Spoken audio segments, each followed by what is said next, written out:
अस्सलाम वालेकुम नाज़रीन, आज का सच के साथ मैं हूं Nadeem Hussain. Foreign funding case के इल्तवा को लेकर कल opposition election commission of Pakistan के सामने जो है वो एहतजाज करने जा रही है। ज़ाहिर है ये एहतजाज जो है ये PDM के बैनर तले हो रहा है।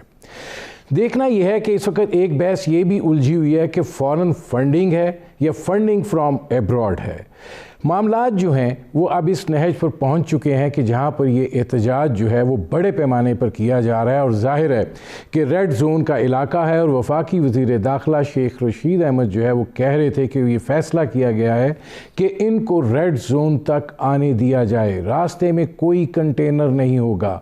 लेकिन वो साथ ये भी कह रहे थे कि एक बात याद रखी जाए कि टिट फॉर टैट होगा।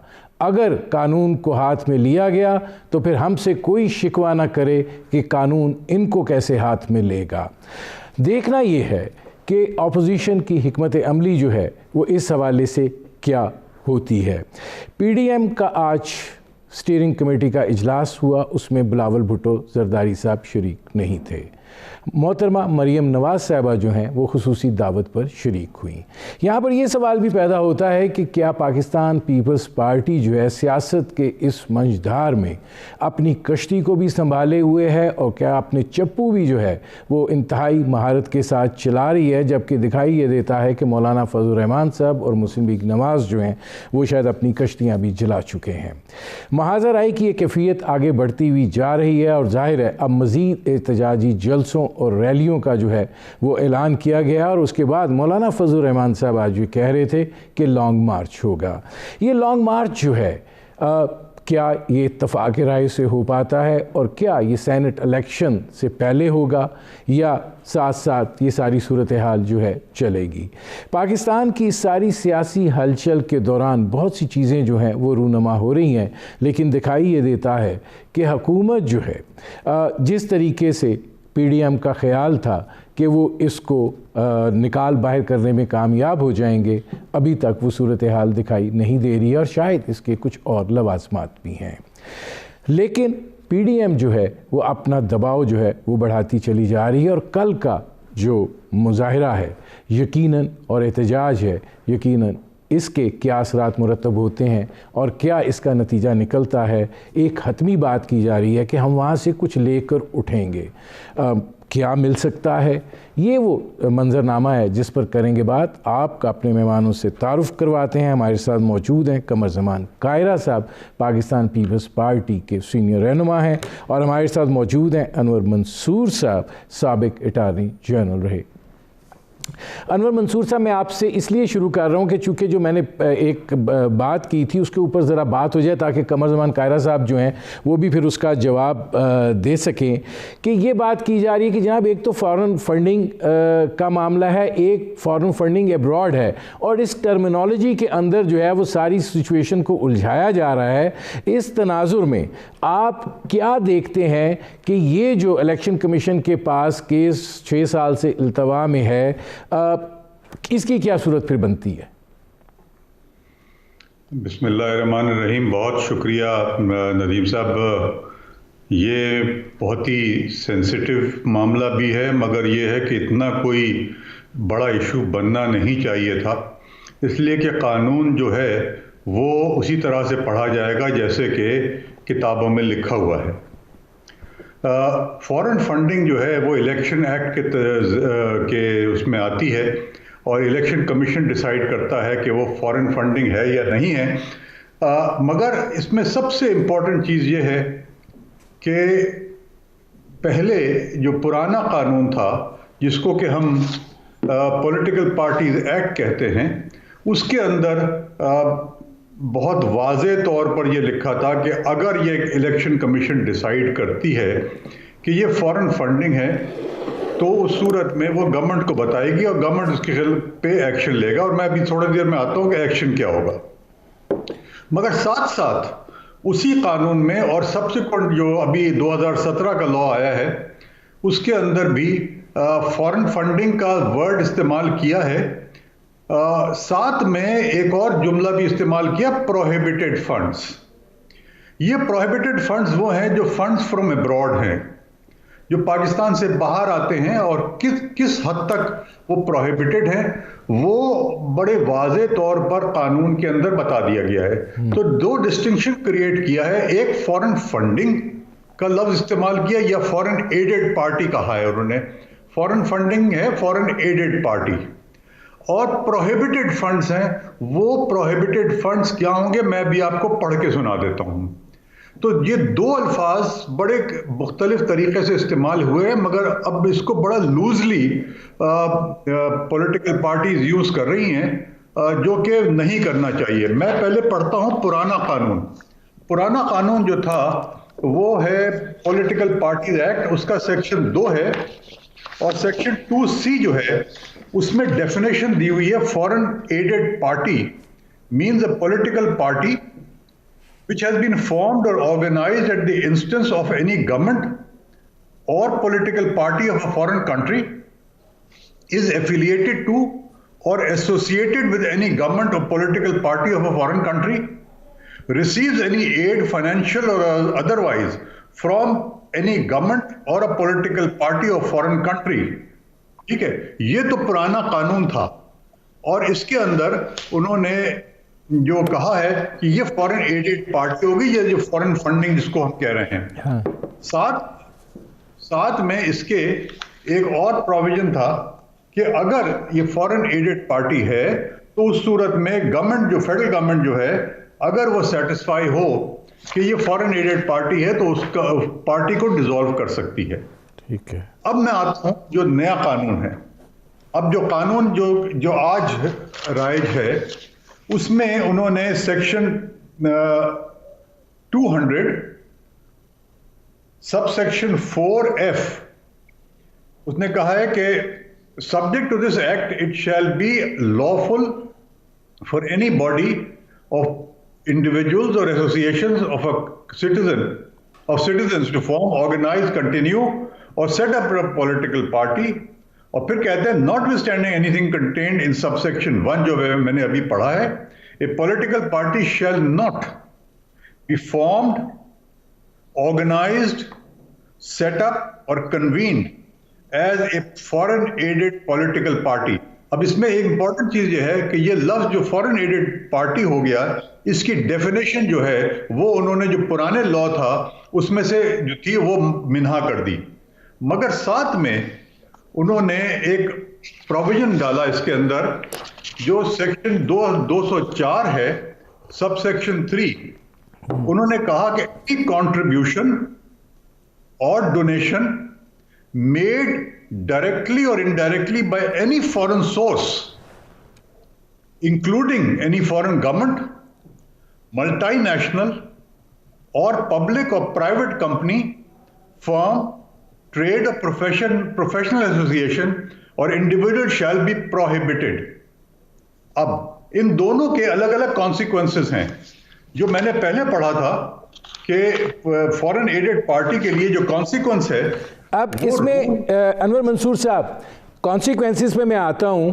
आपने जो ये बात की है, मैं ज़रा कमर जमान कायरा साहब से उसका ले लूं कि हाँ ये लूजली इस्तेमाल किया जा रहा है, और इसके बाद उनका नुक्ता नज़र जो है वो इस हवाले से क्या है। और जब अगर कायरा साहब, जब PTI वाले ये कहते हैं कि इस जुर्म में आप भी उतने ही शरीक हैं जितने वो हैं, कि अगर बाहर से डोनेशन या अतियात आते हैं तो आप लोगों को भी आते हैं, और ये जो अनवर मंसूर साहब ने डेफिनेशंस पढ़ी हैं इनके तनाजुर में अब आप ये तकाजा क्या करेंगे कि क्या ये पूरा अक्रॉस द बोर्ड हो, क्या सिचुएशन हो?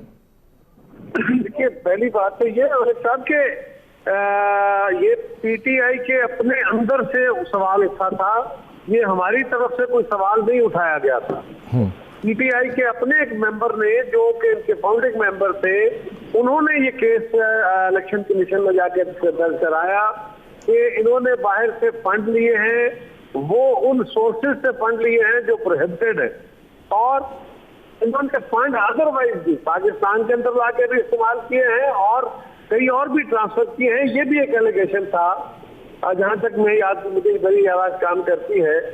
और उसमें यह था कि ये फॉरेन फंडेड है और फंड के जुमरे में आते हैं, इसलिए इस पार्टी को बैन किया जाए। ये बात हम लेके नहीं गए, मुस्लिम लीग या पीपल्स पार्टी लेके नहीं गए। हाँ, हमारे खिलाफ जब ये केस बहुत चला तो कोई 1.5 साल पहले 2 साल पहले इनके केमेने साहब ने अपनी पार्टी के इंस्ट्रक्शन पे उन्होंने पीपल्स पार्टी के खिलाफ और मुस्लिम लीग के खिलाफ ये बात रेज की कि ये भी फॉरेन फंडेड के जुमरे में आते हैं, इनको भी बाहर से फंड आते हैं। तो बड़ा अच्छा हमने उसका जवाब दे दिया। हमारे खिलाफ जो केस था उससे हमारे जवाब के बाद एक कंपनी कोई शायद अमेरिका में पीपीपी के नाम से थी, उसका मकसद कोई और है, एब्रीविएशन किसी और की है। लेकिन सवाल ये है कि अगर हमारे खिलाफ भी केस है तो उसको भी उसी तरह ट्रायल होना चाहिए जिस तरह पीटीआई का केस ट्रायल हो रहा है। अगर मुस्लिम लीग के खिलाफ है वो भी उसी तरह ट्रायल होना चाहिए, उसी तरह होगा। हमें तवक्को है कि सबको अक्रॉस द बोर्ड हो। लेकिन पीटीआई 7 साल तक ये नारे लगाती रही कि हमने कोई गलत काम नहीं किया, हमारे यहाँ कोई ऐसा फंड इस्तेमाल नहीं हुआ या मिसयूज नहीं हुआ या कहीं और ट्रांसफर नहीं हुआ जो बैंड या प्रोहिबिटेड फंड के जुमरे में आता था।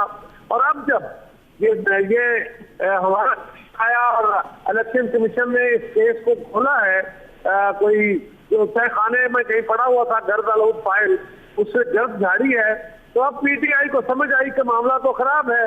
पहले तो ये करते रहे, इन्हीं अगर केस में कुछ नहीं था तो वो जवाब दे देते। वो इस केस के खिलाफ हाई कोर्ट नहीं कायरा साहब, अब सवाल ये पैदा होता है, चूंकि आप ये कह रहे हैं कि ये हमारा नहीं है, इन्होंने बनाया हुआ है। अब आप कल इलेक्शन कमीशन के दरवाजे पर जा रहे हैं, आप समझते हैं कि ये अब आपकी सूरत हाल इसलिए बनी है कि इसके अंदर पार्टी को बैन करने का भी है, ये वजह है? और वो जो शेख रशीद साहब बात कर रहे हैं कि अगर आ रहे हैं तो फिर आराम से आए, टिट फॉर टैट होगा।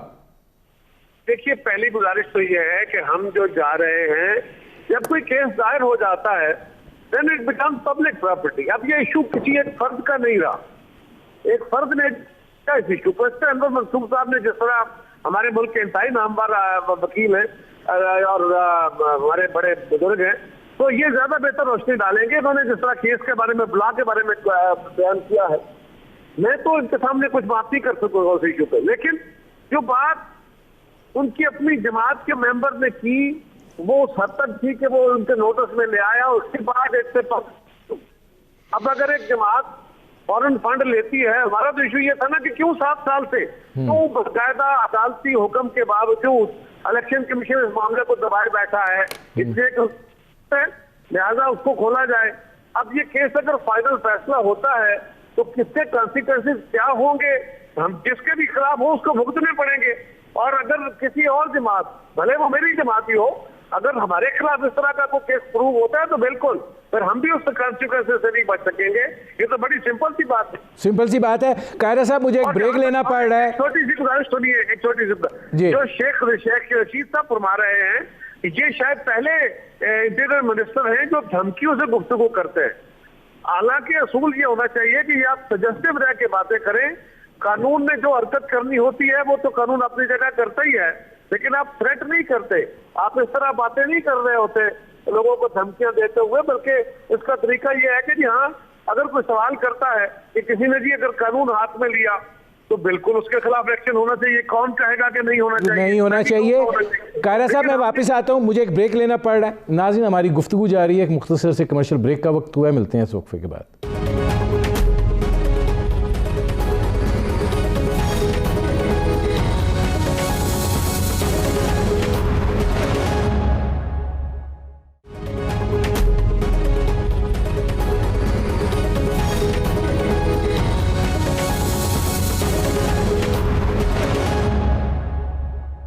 Welcome back.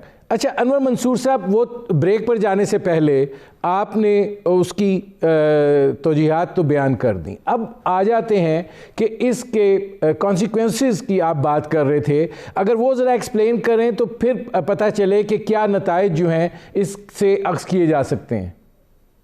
जी, इससे पहले कि मैं इस पे जाऊं, एक छोटी सी अर्ज कर दूं कि जिन साहब ने ये कंप्लेंट की थी और वो अपने आप को पीटीआई का मेंबर कह रहे थे, मुझे जो इस बात के में पता है वो ये है कि पीटीआई से वो रिज़ाइन कर चुके थे और वो उनका झगड़ा हो गया था, तो उसके बाद उन्होंने ये किया था। मगर बहरहाल उन्होंने ये नहीं कहा था कि ये फॉरेन फंडेड पार्टी है, उन्होंने ये कहा था कि इसने प्रोहिबिटेड फंड्स हैं। तो उसके इफेक्ट क्या हो रहा है वो मैं आपको बता देता हूं। अब इसके कॉन्सिक्वेंसेस क्या हैं।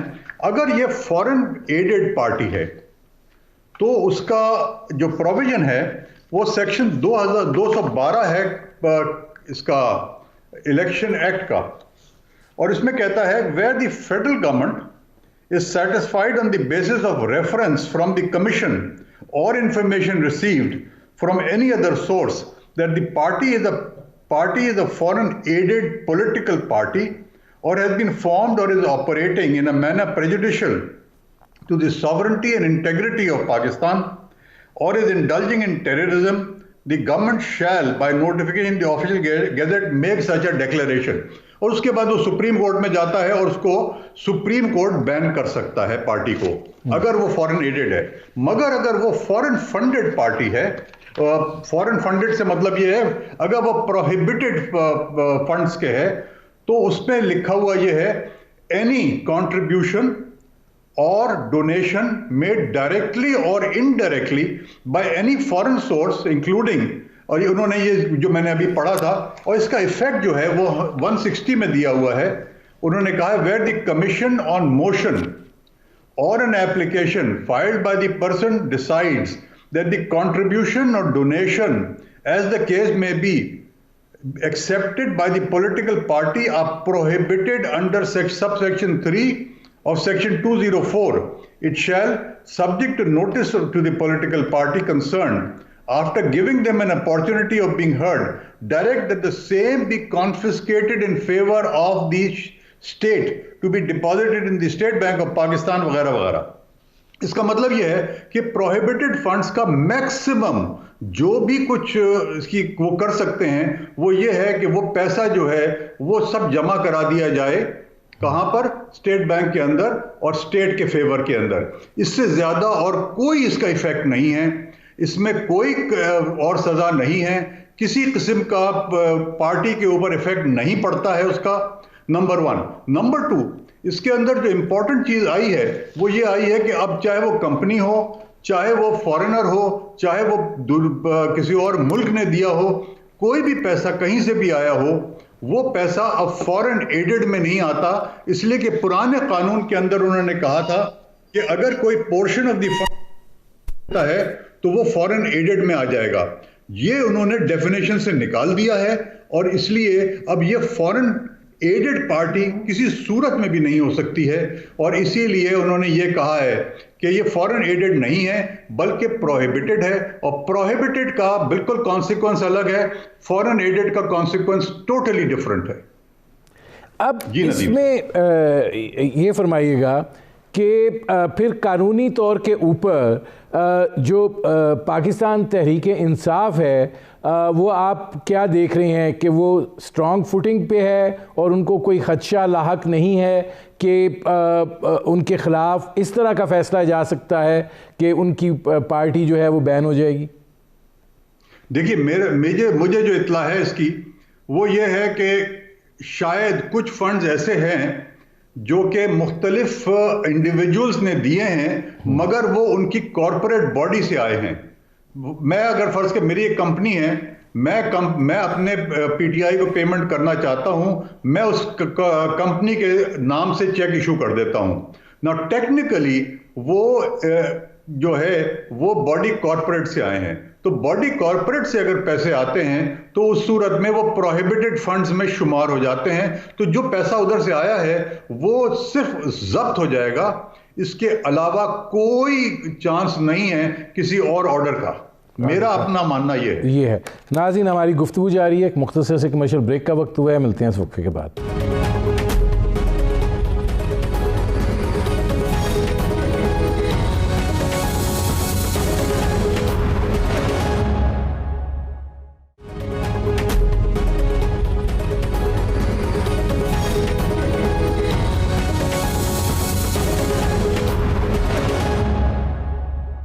Welcome back.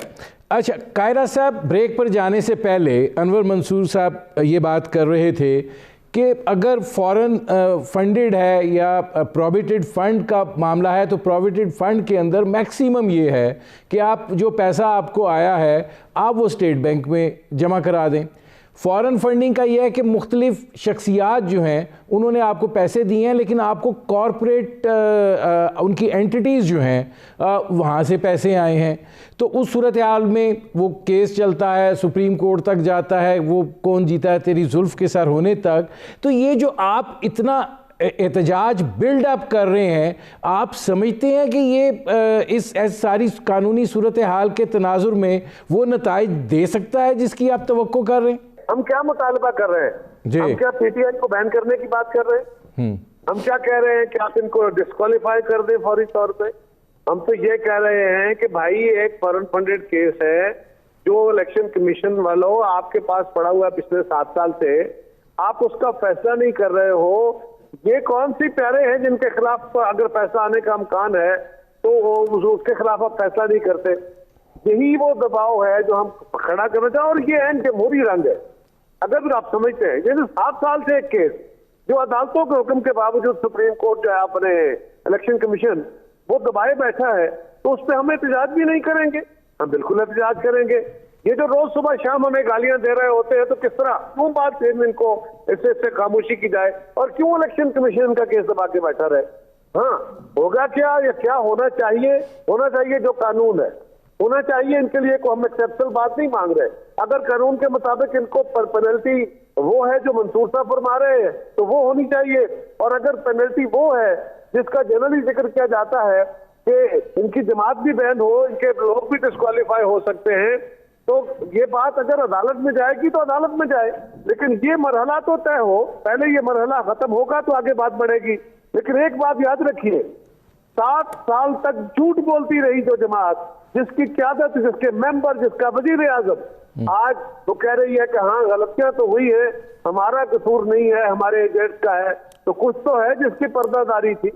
अच्छा, अब इसमें अनवर मंसूर साहब ये फरमाइएगा कि जो आपने जिस तरीके से सारी सिचुएशन को एक्सप्लेन किया है, आपको क्या कानूनी तौर पे दिखाई देता है कि पीटीआई को इतने अरसे तक इसको लटकवाने की वजह क्या दिखाई दे रही है कि वो यहाँ तक इतना अरसा उन्होंने गुजार दिया? क्या सिर्फ इस चीज़ से ख़ाइफ थे कि इससे ये बात आ जाएगी कि उन्होंने कुछ ऐसी कॉरपोरेट एंटिटीज़ से या ऐसे इनफरादी शख्सियात से पैसे लिए हैं जो पाकिस्तान के हमदर्द नहीं थे, पाकिस्तान के मुखालिफ मुल्क से उनका ताल्लुक़ था, और ये किस हद तक असरअंदाज हो सकता है मामला केस पर? नदीम साहब, इसके अंदर कोई ऐसी बात नहीं है। ये जो इन्वेस्टिगेशन हो रही है, जो डिले हुआ है वो पीटीआई की तरफ से नहीं हुआ है, बल्कि एक कमीशन बनाया गया था इसके अंदर, और उस कमीशन को इन्वेस्टिगेट करने के लिए कहा था कि आप अकाउंट्स को देखकर इन्वेस्टिगेट करें। डिले वहाँ हुआ है और तकरीबन उन्होंने 3.5-4 साल लगाए हैं इसको इन्वेस्टिगेट करने में। नंबर 1। नंबर 2, इसके अंदर एक चीज़ मैं बहुत वजाहत के साथ कहता हूँ जो मुझे पर्सनली पता है कि जितने अकाउंट्स थे, ये अमेरिका की बात हो रही है, और अमेरिका से जितने अकाउंट्स थे वो पूरे के पूरे इलेक्शन कमीशन के सामने रखे हुए थे और पहले डिक्लेयर किए हुए थे। तो ये कहना कि ये इनको पता नहीं था इस बारे में, या इन्होंने वो डिक्लेयर नहीं किए थे, या कोई चीज़ छुपाई हुई थी, ये मुनासिब बात नहीं है। बिकॉज ये मुझे पता है कि जहां जहां से पैसे आए हैं वो पैसे पूरे के पूरे डिक्लेयर्ड हैं और एक एक अकाउंट डिक्लेयर्ड था इसके अंदर। तो ये बड़ा इंपॉर्टेंट चीज़ है, इंपॉर्टेंट चीज़ है। मैं आता हूं अनवर मंसूर साहब। अच्छा, कायरा साहब, आप ये फरमा दीजिएगा कि मैं एक सियासी सवाल ज़रा इंपॉर्टेंट पूछना चाह रहा था कि आज बिलावल भुट्टो जरदारी साहब जो हैं वो स्टीयरिंग कमेटी के इजलास में मौजूद नहीं थे। कल उनकी जो शिरकत है, जो आपका इलेक्शन कमीशन के सामने एहतजाज है, वो भी दिखाई नहीं दे रही है। ये शऊरी है या मोहतात सियासत है? अलग साहब, एक तो पहले नदीम साहब गुजारिश कर लूं कि ये जो मैं गुजारिश कर रहा हूं कि 7 साल में कमीशन भी बना, कमीशन की प्रोसीडिंग्स में भी डिले कराए गए, और और बाकायदा हाई कोर्ट में स्टे ऑर्डर के लिए गई पीटीआई, और ये सारे प्रोसेसेस किए। अगर हाथ इतने ही साफ थे तो इलेक्शन कमीशन में सिंपली जाके बता देते कि जनाब ये केस हमारे खिलाफ तो बनता नहीं है ये। और इस केस में एक पहलू ये भी है कि कुछ पैसा वो है जो इस पार्टी के नाम पे इकट्ठा हुआ, लेकिन वो कहीं और ट्रांसफर हुआ, वो भी एक केस की एक जुज़्व है। लेकिन मैं उस तफसील में भी, क्योंकि मेरे पास सारी रिकॉर्ड नहीं है, मैंने ये केस देखा नहीं है। हमारा मुतालबा पहले नंबर पे तो सिंपल ये है कि इस केस का फैसला करें। हमें गवर्नमेंट पीटीआई जाएगी सुप्रीम कोर्ट में या कोई और जाएगा, ये तो बात का फैसला है ना। लेकिन जहां तक बिलावल साहब के नाम आने का ताल्लुक है, इसकी वजाहत तो हम पिछले 3 दिन से कर रहे हैं, आप तक खबर नहीं पहुंची शायद, हमने बहुत वजाहत इसकी कर दी, हमारे स्पोक्स पर्सन ने भी बता दिया। बिलावल साहब का प्रायर प्रोग्राम था आज सक्खर में, उनका प्रोग्राम था, उन्होंने वहाँ लेबर कॉलोनी की जो कुके मलकियत थे वो में तकसीम करने थे, और कल वो उमरकोट जा रहे हैं, लिहाजा वो तो तयशुदा था। ये प्रोग्राम आ गया, और कहाँ है, किस तरह मुमकिन है कि 11 जमातों की क़यादत हर मीटिंग में और हर जगह पे शामिल होगी। ये बड़ी हैरानगी की बात है कि जब किसी एक अजलास में कोई एक जमात का सरबराह नहीं होता तो फौरन उससे हंगामा खड़ा हो जाता है कि जी पता नहीं क्या हो गया, टूट फूट हो गई, फलान हो गई। ये गवर्नमेंट को करने दें, आप लोग ना करें, ये आपका काम नहीं है। हाँ, हमारे वहाँ सीनियर मोस्ट लोग मौजूद हैं। आज स्टीयरिंग कमेटी की मीटिंग थी, आज हेड्स की मीटिंग नहीं थी, और उसमें मौलाना फजलुर रहमान साहब ने उसको चेयर किया, उसमें हिस्ट्री भी गई होगी। लेकिन कल बिलावल साहब नहीं आ सकेंगे, हमने काफी दिन पहले बता दिया था। उनकी प्रायर मीटिंग थी, और हर मीटिंग के और हर जलसे में हर लीडर नहीं जा सकता, और उसके बाद उनकी नंबर 2 लीडरशिप बैठी है, वो जाएंगे, हम भी सब जाएंगे। ठीक है।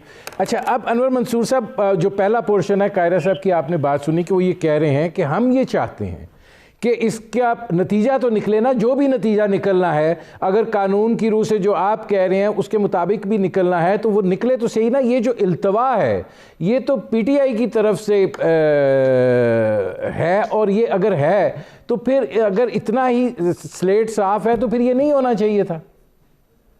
देखिए, मैं तो उसमें पेश नहीं हो रहा हूँ, जो लॉयर पेश हो रहा है, आई डोंट थिंक कि वो एडजर्नमेंट मांग रहा है। मगर अगर ये एडजर्नमेंट मांग रहा है तो नहीं, अपना जो भी है मामला तय करें, इसलिए कि अब जो रिपोर्ट आई होगी, इसकी मैंने नहीं देखी है वो रिपोर्ट, मगर जो रिपोर्ट आई होगी उसके बेसिस के ऊपर वो एक्सप्लेन करेंगे, और वो जो कुछ भी होगा, मगर कानून जो है वो बड़ा क्लियर है, और मैं समझता हूं कि इसमें जो फैसला करना है करके ख़त्म करें, and let us move forward. मतलब आप ये देख रहे हैं कि इसके अंदर पीटीआई के लिए जो कायरा साहब जिन तहफ़्फ़ुज़ात का इजहार कर रहे हैं, अगर वो भी मद्देनज़र रख लिए जाएं तो उनके लिए कोई परेशानी की बात नहीं है कि ठीक है, अगर फ़ंड्स हैं तो जमा करा दो, नहीं तो फिर जाते रहो सुप्रीम कोर्ट तक, चलते जाओ। बिल्कुल सही कह रहे हैं आप। ठीक। अब कायरा साहब ये सूरत हाल है कि ठीक है, अगर आपके प्रोविडेंट फंड्स हैं तो स्टेट बैंक में जमा करा दो, वरना केस जो है वो चलाते रहो, कानून क्लियर है। ये मंसूर साहब का नुक्ता नजर है, मैंने पहले भी गुजारिश की, वो मुल्क के बड़े नामवर हमारे दानिश्वर भी हैं और वकील भी हैं, लेकिन मेरा नुक्ता नजर उनसे बड़े अदब से बड़ा बिल्कुल मुख्तलिफ है कि एक जमात जो 7 साल तक ये बयान देती रही कि हमारा कोई अकाउंट गलत नहीं है, हमने कोई चीज अगेंस्ट द लॉ नहीं ली, और अब अचानक बगैर कोई फैसला आए, ये टोटल फैसला आ गया, अब वो प्रियम्पटिव एक आर्गुमेंट लेके आए हैं कि हाँ गलतियां तो हैं, लेकिन वो हमारे जो एडवाइजर्स थे उनके हाँ हैं, जो हमारे कलेक्टिव एजेंट्स थे उनके हाँ हैं। तो ये क्या था? अगर इतने ही नीट हैंड थे तो बड़े साफ सुथरे तरीके से चले जाते।